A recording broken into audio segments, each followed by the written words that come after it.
प्रेम शुक्ला जी, एक सवाल जो आप लोगों से पूछा जा रहा है और एक सवाल जो विपक्ष बड़ी प्रमुखता के साथ उठा रहा है वो ये कि आप इन देश में न्यायालयों को बंद कर देना चाहिए। क्या आप देश हमारा रूल ऑफ लॉ से नहीं चलेगा, ऑन द स्पॉट फैसलों से ही चलेगा कि एक शख्स को एनकाउंटर में ढेर कर दीजिए, फिर जश्न मनाइए, पोस्टर लगाइए, अखबार में एडवर्टीजमेंट दीजिए, अपनी पीठ थपथपाइए।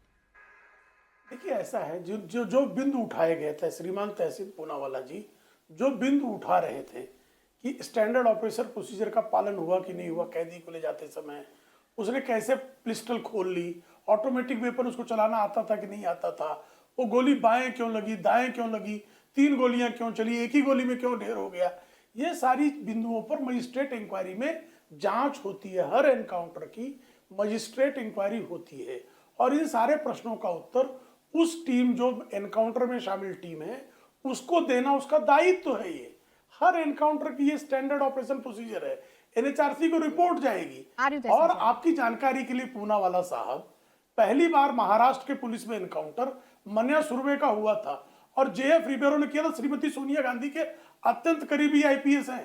कालांतर उन्होंने चूंकि मुंबई में एनकाउंटर की परंपरा शुरू की, तो जब उनको जो है पंजाब का स्पेशली डीजीपी बना कर ले जाया गया था, इतना उनको जो है प्रशंसा की गई थी कि इन्होंने एनकाउंटर शुरू कर दिया। भाई, अपराधियों को मारना बहुत जरूरी है।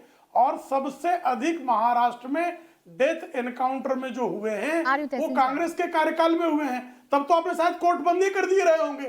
कोर्ट तो मुझे लगता है 2014 के बाद शुरू हुए, ऐसा कहना चाह रहे हैं आप विचित्र बात कर रहे हैं साहब। कोर्ट जो है हर एनकाउंटर की मजिस्ट्रेशियल इंक्वायरी इस देश में किया जाना स्टैंडर्ड ऑपरेशन प्रोसीजर का भाग है। उसकी फॉरेंसिक जांच होनी ही होनी है। ऐसे में मुझे लग रहा है जब सारी जांच होगी, हाईकोर्ट ने भी उसका संज्ञान ले लिया है, तो मुझे लगता है हाईकोर्ट के अंतिम आदेश की प्रतीक्षा करने के पहले एक बलात्कार के अभियुक्त के समर्थन में इतना ज्यादा चिल्लाने का कोई औचित्य नहीं। मेरा एक सवाल रह गया था तहसीन जी, सीधा आपके पास जो है इतना मुझे सिर्फ प्रेम शुक्ला जी इतना बता दीजिए, आश्चर्यजनक है। एनकाउंटर क्या कोई तमगा होता है? एनकाउंटर क्या कोई स्टार होता है? उस एनकाउंटर का सेलिब्रेशन क्यों किया जा रहा है? ये बड़े बड़े पोस्टर, बदला पूरा, अपराध को समाप्त करना, अपराधी को दंडित करना। और अगर अपराधी इस स्तर तक आ गया हो कि बलात्कार के बाद पुलिस पर हमला कर रहा हो, तो ऐसी पुलिस का जो है मनोबल गिराया जाए कि बढ़ाया जाए, यह भी प्रश्न है। नहीं सर, वो जो पुलिस जो हथियार हैं हाथ में, वो आपके डिप्टी सीएम के हाथ में दिखाए जा रहे हैं पोस्टर में।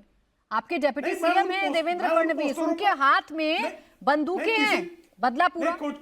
नहीं, बिल्कुल जो है किसी भी गृह मंत्री को अपने हाथ में बंदूक लेने की आवश्यकता नहीं है। पोस्टर आदरणीय देवेंद्र जी लेंगे नहीं। किसी उत्साही कार्यकर्ता का ये जो है उत्साह हो सकता है, लेकिन आदरणीय देवेंद्र फडणवीस जी स्वयं लॉ के स्टूडेंट हैं। ठीक है, तहसीन जी जवाब दे दीजिए। और ऐसा गृह मंत्री जो है संज्ञान लेना चाहिए सर आपको। आपकी डिप्टी सीएम के बारे में ऐसे पोस्टर लग रहे हैं, सुबह से शाम हो गई, अभी तक आप पता नहीं कर पाए किसने पोस्टर लगा दिया। ये डिप्टी सीएम कार्यकर्ता का उत्साह हो सकता है। तहसीन पूनावाला जी, फिर आर्य सोनिया गांधी को लोग जो है दुर्गा के अवतार में दिखा देते हैं।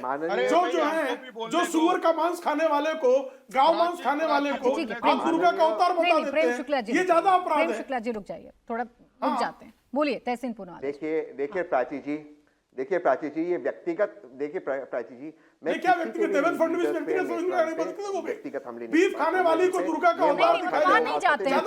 कहां से कहां पहुंच रहे हैं आप? जो पोस्टर लगाए हैं उस पर सवाल पूछ रही थी ना आपसे। दुर्गा का अवतार दिखाना, श्रीमती सोनिया गांधी ऐसी बाल डालकर को आप अवतार दिखा देंगे, ये तो कब तक इंदिरा गांधी जी और सोनिया गांधी जी की बात कर लीजिए और कब तक व्यक्तिगत करते रहेंगे? आपके कार्यकर्ताओं ने पोस्टर लगाए, उस पर मैंने सिर्फ आपसे सवाल पूछा था। बोलिए तहसीन जी। ये जो है तहसीन पूनावाला हिंदुओं की भावनाओं को जो है कोई आहत नहीं कर रहा है। यहाँ हिंदू मुसलमान नहीं हो रहा है, यहाँ सिर्फ एनकाउंटर पर बात चल रही है। मांस खाने वाले को जो है प्रेम शुक्ला जी प्लीज आप देखिए, मत लेकर जाइए डिबेट को दूसरी तरफ, मत लेकर जाइए। आज मैं एनकाउंटर पर चर्चा करें, प्लीज एनकाउंटर पर चर्चा करें।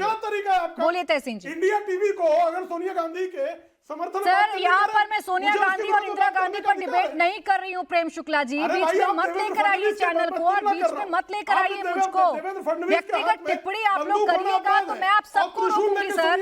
ये आपकी व्यक्तिगत राय हो सकती है, मैं फिर कह रही हूँ आप लोगों की व्यक्तिगत राय हो सकती है, इसमें मेरा कोई लेना देना नहीं है। मैं आपको सिर्फ रोक सकती हूँ प्रेम शुक्ला जी। भटकाना है आपको इस डिबेट को तो आप बखूबी भटकाइए। अब प्लीज थोड़ी देर रुकिए प्रेम शुक्ला जी, तरीका नहीं है। बोलिए तहसीन पूनावाला जी। या हिंदू मुसलमान ऑन नहीं करने बैठी हूं मैं। बोलिए तहसील भाई, पूनावाला जी। आप जो कर रही है क्यों नहीं करूं मैं? एक बार वाला जो है गौ मांस खाने वाली, प्लीज त्रिशूल लेके दुर्गा बन प्रेम जाए, शुक्ला जी ये मत कैसा करिए सहेगा व्यक्तिगत टिप्पणी, अब रुक जाइए थोड़ा सा, करूंगा, मत बार-बार गिराइए ना करूंगा। इतना 100 बार इतना स्तर करूंगा। मत गिराइए मेरे डिबेट का, प्लीज रुक पर आप गिरा रही जाइए। है। एक बदलापुर पर मैंने आपसे सवाल क्या पूछ लिया, आप कहां तो से मैं क्या कहां गलत पहुंच कर रहा हूं? देवेंद्र गए, और फडणवीस ये मैं के सामने बंदूक आपको पे दिखा रही हूँ ना, आपत्ति है, तो मैं सोनिया सामने गांधी के दिखा रही पीछे हूँ। पर मुझे और मैं आपत्ति आपसे अधिकार कहूंगी नहीं कि है। फिर आप लोग इस बातों पर इतना रिएक्ट क्यों करते, तो आप कहते हैं ऐसे शब्दों का इस्तेमाल मत करिए। कौन आप से देखिए गलत? आप कहाँ से आपको कहाँ मेरे पहुंच पचा नहीं गए, पाते रुकिए ऐसे आप थोड़ा। शब्दों का